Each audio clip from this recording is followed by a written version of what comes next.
Sir నమస్తే. నమస్తే. బాగున్నారు కిరణ్? బాగున్నా సార్. మీరు బాగున్నారా? Fine fine. పైన అంటే ఇన్ని ఎలిగేషన్స్ మధ్యలో ఎట్లా అనిపిస్తుంది మీకు?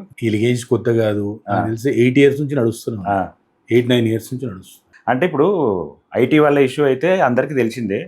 అది జనరల్గా వాళ్ళ ప్రాక్టీస్ ప్రకారం వాళ్ళు ఏదో ఎంక్వైరీ చేసుకున్నారు, ఇది జరిగింది. ఓకే. ఇప్పుడు సడన్గా ఒక్క ఇష్యూ లైమ్లైట్లోకి రాగానే ఈ వేరే వేరే రకాల ఎలిగేషన్స్ వింటున్నాం. అవి ఏందనేది మీరు మొహమాట పడండి అంటే ఓపెన్గా అడుగుతాం మిమ్మల్ని. ఓకే ఓకేనా? ఫస్ట్ ఎలిగేషన్, కొండా విజయ్ కుమార్ గారు ల్యాండ్ కబ్జాలు చేస్తున్నాడు. సెకండ్ ఎలిగేషన్, మీరు డూప్లికేట్ డాక్యుమెంట్లు సృష్టించి అందరికీ ఫేక్ బిల్డింగ్ పర్మిషన్లు ఇప్పించి అట్లాంటి అక్రమాలకు పాల్పడుతున్నారు. మూడోది వచ్చేసి ల్యాండ్ కబ్జాలు చేసుకుంటే మీ దగ్గర 300-400 ప్రాపర్టీల పైన ఉన్నాయి ఈ సేలింగం కాన్స్టిట్యున్సీలో కానీ ఇక్కడ కానీ. ఫ్లాట్ డెడికేటెడ్గా పెట్టేసుకొని అక్కడ నుంచి మొత్తం ఈ పత్రాల వ్యవహారాలు నడుపుతున్నారు. 100 పైన ఆధార్ కార్డులు ఉన్నాయి. మీకు 1 కాదు 2 కాదు 3 పెళ్ళిళ్ళు అయినాయి దగ్గరగానే అంటున్నారు. మరి వింటున్నాము. అదే 3 పెళ్ళిళ్ళు అని అంటున్నారు. ఆడవాళ్ళని వేధిస్తారు అంటున్నారు. జర్నలిజంని అడ్డు పెట్టుకొని ఈ ఆఫీసర్స్ని కానీ పొలిటీషియన్స్ కానీ ఎవరినైనా సరే మీరు బెదిరించి వాళ్ళతో ఏమైనా పనులు చేయించుకొని మిమ్మల్ని క్వశ్చన్ చేయకుండా మీరు ఒక సిస్టమ్ని, ఒక ప్యారలల్ గవర్నమెంట్ని రన్ చేసే వ్యవస్థని క్రియేట్ చేసుకున్నారు అని అంటున్నారు కిరణ్. మీరు జర్నలిజం ఫీల్డ్కి వచ్చి ఎన్ని రోజులైంది? నేను ఒక 3 years నుంచి. 3 years కదా. నేను 2018 నుండి నా మీద వచ్చాయి. 2016 నేను హోప్ ఫౌండేషన్ పెట్టాను కదా. వాళ్ళకి ఇన్ని రోజులు నేను సమాధానం పోనీలే, ఎవరి పని వాళ్ళదే అనుకున్నాను. ఎవరైతే నా పైన ఆరోపిస్తున్నారో ఆయన గతంలో కార్పొరేటర్ నిలబడ్డాడు. ఎవరు? ఒక వ్యక్తి. మీరు? నేను పేరు చెప్పాను. అంటే వాళ్ళే మొత్తం ఈ స్క్రిప్ట్ ఎవ్రీథింగ్ బ్యాక్ అన్ని వాళ్ళే. అంటే ఈ వ్యవస్థ అంతా రన్ చేస్తుంది ఒక పర్సన్. 2-3 రిపోర్టర్స్ ఉంటారు. ఒక ఆయన రిపోర్టర్ అని చెలామణి అవుతుంటాడు లీడర్ గా. వాడైతే అప్పుడు చిల్లరగాడు, ఇప్పుడు చిల్లరగాడిలాగానే ఉన్నాడు వాడు. ఫస్ట్ వాని అంటే మార్చుకోవాలి. ఏదో వెనకాల ఉంటే రాళ్ళు కొట్టడం కాదు, దమ్ముంటే ముందరికి రావాలి. సరే, ఆ చిల్లరగా నుంచి నేను మాట్లాడాను. ఆయన గురించి మాట్లాడి నా స్థాయి నేను తగ్గించుకోలేను. బట్ ఈయన పెద్ద స్థాయి అనుకున్నాను. వీడు ఇంకా చెప్తున్నా కదా, వీడిని ఎక్క తీసుకుంటూ పోతే ఇంచుమించు ఆయనకు 15 బిల్డింగ్లు ఉంటాయి. ఒక్కటి చక్కగా ఉండదు. అది రెంట్లకి ఇస్తాడు. రెంట్ ట్యాక్స్ కట్టాడు. ఆ నార్మల్గా ఇంట్లో ఉంటున్నట్టే మున్సిపల్ ట్యాక్స్ కడతాడు. 40 లక్షలు రెంట్ వస్తుంది అనుకుంటా నాకు తెలిసి. అంటే ఇంట్లో ఉంటున్నట్టు అంటే కమర్షియల్ ఇప్పుడు రెంటల్ అన్నప్పుడు రెంట్ ట్యాక్స్ కట్టాడు. అది మామూలుగా కడతారు. సెకండ్ థింగ్ వచ్చేసి 40 లక్షలు రెంట్ వస్తుంది ఆయనకు పక్కా. బ్యాంక్స్ ఉన్నాయి, కార్పొరేట్ పిజ్జా సెంటర్స్ అంటే చాలా ఉన్నాయి. అదే చెప్తున్నా కదా, అది అన్ని రెసిడెన్షియల్ పర్మిషన్ లో కమర్షియల్ యాక్టివిటీస్ ఉంటాయి. అంటే ఒక మాట అడుగుతున్నా మిమ్మల్ని, అడ్డుపడ్డా నేనేమనుకోవద్దు. ఒకటైతే గుర్తుపెట్టుకోండి, మీరు చెప్పే ప్రతి మాట ఒక ఎలిగేషన్ లాగే ఉంది. ఈ ఎలిగేషన్ కి ఎవిడెన్స్ కూడా చూడండి. ఇప్పుడు ఈ లొకేషన్ మొత్తము రెసిడెన్షియల్ జోన్, కమర్షియల్ స్కూల్ నడుస్తుందంటే అనాథరైజ్డే కదా. ఎవిడెన్స్ కావాలి, మీకు ఎవిడెన్స్ కావాలా? ఇప్పుడు మీకు అది నేను అనేది ఏంటంటే, అది రెసిడెన్షియల్ జోన్ సార్, పక్కకి ఇల్లు ఉంటాయి. ఇది ఒక్కటే స్కూల్ నడుస్తుందంటే అనాథరైడే కదా. దాని మీద ఉంటుందా? దాని మీద అడగడానికి లేదా? నేనే ఇస్తాను కంప్లైంట్, ఇస్తాను, తెలుస్తుంది. అది కాదు, ప్రతిదీ కమర్షియల్ రెసిడెన్షియల్ జోన్ లో అన్ని కమర్షియల్ యాక్టివిటీ నడుస్తుంది. అదైతే క్లియర్ కదా, క్రిస్టల్ క్లియర్. అది ఎవ్వరు పోయి చెక్ చేసుకున్నా తెలుస్తుంది మామూలుగా. ఇప్పుడు పెనాల్టీ, నువ్వు డబుల్ ట్యాక్స్ పెనాల్టీ కడుతున్నావు అంటే రెసిడెన్షియల్ జోన్ లో నువ్వు అనాథరైడ్ కమర్షియల్ రన్ చేస్తుంటే నువ్వు ట్యాక్స్ కడతావు. శుద్ధపూసావా? ఈ నియర్ బై 5 kilometers దూరంలో ఒక ఫేమస్ స్కూల్, వాళ్ళ ల్యాండ్ కన్స్ట్రక్షన్ ఇప్పుడు అయితే ఈ మధ్యలో అయింది. కన్స్ట్రక్షన్ బిఫోర్ అందులో నుంచి 150 యాడ్స్ ఈయన బిల్డింగ్ లో కలుపుకున్నాడు. వాళ్ళైతే తోబా కొట్టుకొని ఇదేదో పొలిటికల్ 150 యాడ్స్. ఇప్పుడు పోయి మీరు కనుక్కోండి, మీకు స్కూల్ నేమ్ అవన్నీ ఇస్తాను కదా. నేనేమో శుద్ధపూస అనుకుంటాడు, సంబంధం లేని ఇష్యూలలో ఏంది అసలు మామూలు. నా గురించి అంత చేయాల్సిన అవసరం ఏముంది? ఏది ఉంటే నువ్వు రా చెప్పమనండి. మామూలుగా ఒట్టేసుకొని ఇవన్నీ చేసి ఆ ఛానల్ వాళ్ళనే అడగమనండి. ఎవరు చెప్తుంది ఇన్ఫర్మేషన్? ఇన్ని రోజులు ఏంది ఛానల్ వాళ్ళకి ఇప్పుడే వచ్చినాయి మామూలు. ఇవి ఇప్పుడే వచ్చాయి సబ్జెక్ట్స్ అన్ని మామూలుగా. ఇదో 2005 ఏవో ఇష్యూలు. సరే, ఇవన్నీ ఎవిడెన్స్ తోటి ఉండాలి. ఉట్టి ఎలిగేషన్స్ అనేది వేస్ట్. ఇప్పుడు నేను చెప్తున్నా, నెక్స్ట్ నేను స్టార్ట్ చేస్తున్నా.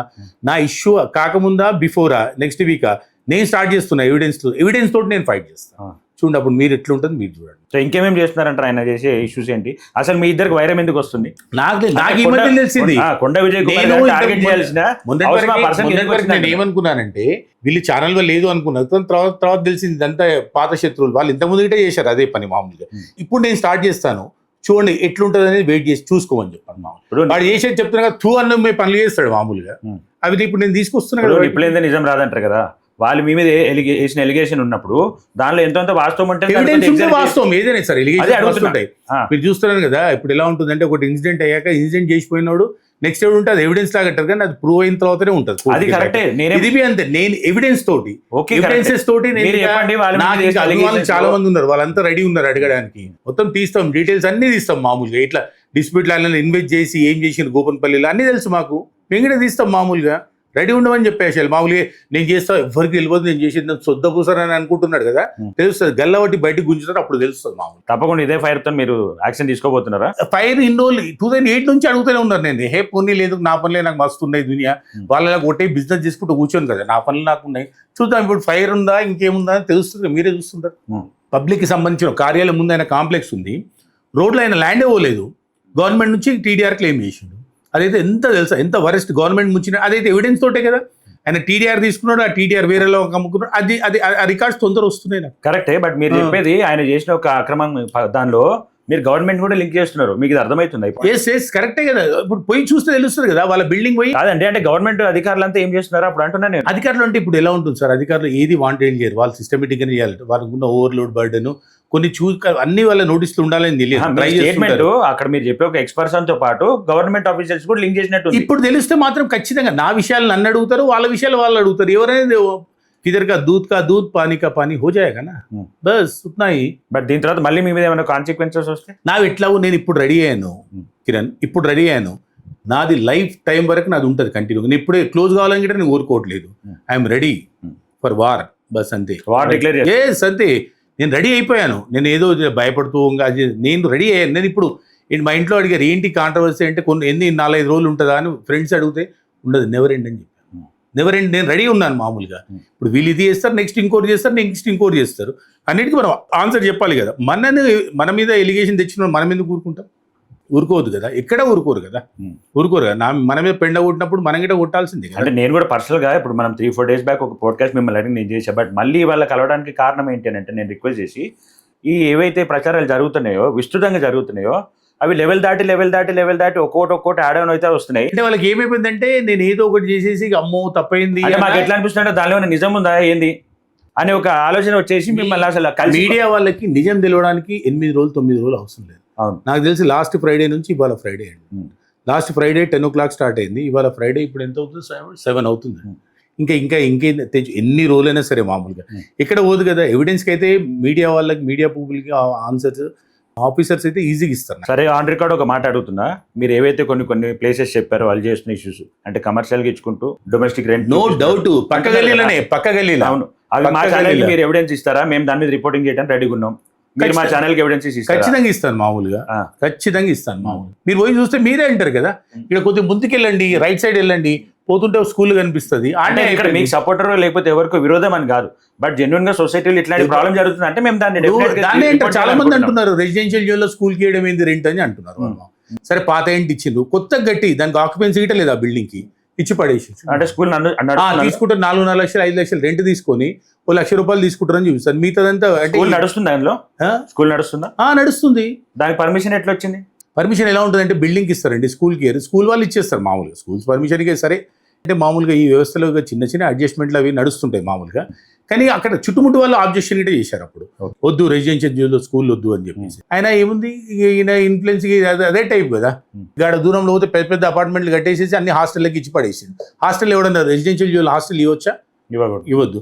రెసిడెన్షియల్ బిల్డింగ్స్, కమర్షియల్ బిల్డింగే ఉండదు, అన్ని కమర్షియల్కి రెంట్లకి ఇచ్చింది. అనాథరైడ్ సెల్లార్లు, మొత్తం డీవియేషన్లు, బిల్డింగ్ కమర్షియల్ అండి. ఇంటి కోసం కట్టుకుంటూ అర్థం ఉంది, నీకు రెంట్ల కోసం మీకు ఇష్టం వచ్చినట్టు మళ్ళీ నేను సొసైటీలో పెద్ద అది ఇది అని చెప్పేసి పతివ్రత లాగా చేస్తాను. సరే, ఒకటి అడిగితే ఇన్ని రోజులు రాని విజయ్ కుమార్ ఇప్పుడు ఎందుకు వస్తున్నారు? ఇన్ని రోజులు మీకు ఇవన్నీ తెలిసి సైలెంట్ కూరుకున్నారు కదా, ఇప్పుడు ఎందుకు వస్తున్నారు? కొన్ని సమయాల్లో మనం స్పందించాలి సార్. స్పందించకుంటే ఏమైపోతుందంటే, స్పందించకుంటే మాత్రం రాకముందుకే ఈ లెవెల్లో కాంట్రవర్సీలు తీసుకొచ్చి లేడీస్ ని కూడా ఇన్వాల్వ్ చేసి లేడీస్ టాపిక్ తీసుకొచ్చి చేస్తున్నారు కదా. అవును, మీరు ఒక ఫ్యామిలీ మ్యాన్, మీరు ఒక సొసైటీలో ఒక ట్రస్ట్ రన్ చేస్తున్నారు, మీకు కొన్ని బిజినెస్లు ఉన్నాయి, ఏం చేయాలని మనకు ముందే మీ మీద ఇంత ఒత్తిడి తీసుకొచ్చి మీ మీద ఇట్లాంటి ప్రచారం చేస్తుంటే, మీరు స్ట్రైట్ ఫార్వర్డ్ వాళ్ళని అటాక్ చేస్తే ఏ లెవెల్లో వాళ్ళ యాక్షన్స్ ఉంటాయి అనేది మీకు అట్లాంటిది ఏం లేదు. ఏ లెవెల్లోనే ఉంటుంది సార్. ఇంతవరకు మీరు అన్నిటికీ అంటే మనమే పక్కా ఓకే, మనమేమి గాజులు వేసుకోలేదు.